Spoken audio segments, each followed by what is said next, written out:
There's a homeless man who lies along the bicentennial walkway here in Brisbane City. His name is John.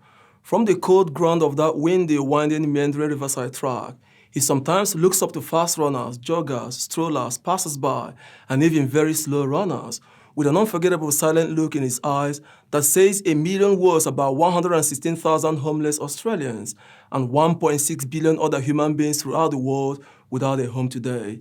In today's gospel, Jesus says, "It is your Father's good pleasure to give John, to give you and me his home, and that he will have John and those ready for him recline at the table and cook a meal and wait on us." This party and home are like no other, because at the entrance is an inscription that sums up the very heart and principle of the Bible and the Christian life. It says, "Bring nothing, for everything is grace, and whatever gift you receive, give away, for everything is grace." Cardinal Francis George once said, "The only thing we take with us to the Lord are those things we've given away."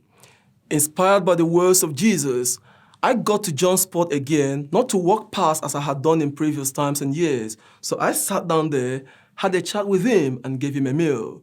But when I told him that I'm a Catholic and that I had read these words of Jesus, that God would give him a wonderful home someday and even cook a much better meal for him, I was absolutely blown away as those silent eyes lifted up and dazzled with such a glorious smile that it lit up his entire face with joy. I know I saw God in those eyes. As one of those people who serially complain about winter in Brisbane, I finally convinced John to take at least one blanket, as he wouldn't take any of the rest of the clothes and gifts that I had brought him. John needed no possessions.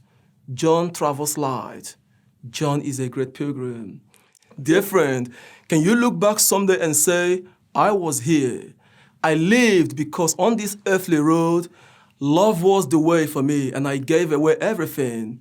Jesus, who leads all the homeless, fast runners, joggers, strollers, passers-by, and even crawlers along on the roadside of eternity, tells us today, "Sell your possessions, give it all away, let it go."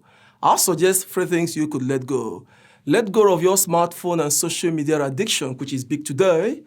Let go of fear, the greatest enemy of life. And let go of despair, which Aquinas calls the greatest of all sins, since it is living without God, living without hope, and therefore living without surrender to grace. And I'll add, try smiling and be positive so as to keep walking on. I believe Martin Luther was heeding the words of the Lord, inviting us to his special banquet and to our happy home when he said, "Let no one or any possession stop you. Don't you stop now.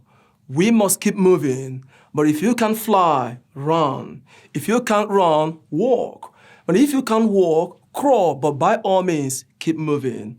Let us now say with John, the light traveler, "I come with nothing, Lord, yet I have everything, because I have nothing but grace."